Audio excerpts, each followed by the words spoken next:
देवळी येथे राज्य शासनाच्या महसूल व वन विभागामार्फत राबवण्यात येत असलेल्या छत्रपती शिवाजी महाराज अभियान आमदार आपल्या दारी या उपक्रमाला नागरिकांचा उत्स्फूर्त प्रतिसाद मिळालेला आहे। या उपक्रमाअंतर्गत आमदार राजेश बकाने यांनी भिडी जिल्हा परिषद सर्कल मध्ये नागरिकांशी थेट संवाद साधत त्यांच्या विविध समस्या जाणून घेतल्या आणि अनेक प्रश्नांचे तत्काळ निराकरण केले। या कार्यक्रमादरम्यान महसूल, कृषी पंचायत समिती आदी विभागांशी संबंधित प्रलंबित प्रश्न नागरिकांनी मांडले।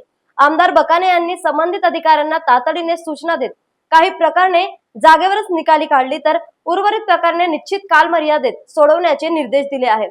यावेळी बोलताना आमदार बकाने यांनी सांगितले की शासनाच्या योजना आणि सेवा शेवटच्या घटकापर्यंत पोहोचवणे अत्यंत आवश्यक आहे। आमदार आपल्या दारी हा उपक्रम प्रशासन आणि जनतेतील दरी कमी करण्यासाठी महत्त्वाचा दुवा ठरत आहे। तहसीलदार समर्थन क्षीरसागर, गट विकास अधिकारी प्रफुल्ल लोखंडे, तालुका कृषी अधिकारी प्रतीक्षा मेंढे तसेच इतर अधिकारी आणि पदाधिकारी मोठ्या संख्येने उपस्थित होते।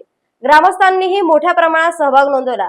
याच प्रसंगी पात्र लाभार्थ्यांना ट्रॅक्टरचे वाटप करण्यात आले, ज्यामुळे कृषी क्षेत्राला चालना मिळाली असण्याचा विश्वास व्यक्त करत आहेत। एकूणच आमदार आपल्या दारी या उपक्रमामुळे प्रशासन अधिक लोकभिमुख होत असून नागरिकांच्या समस्या सोडवण्यासाठी प्रभावी यंत्रणा उभी राहत असल्याचे चित्र दिसून येत आहे। न्यूज एक्सप्रेस करता वर्धावरून संतोष देशमुख यांची बातमी।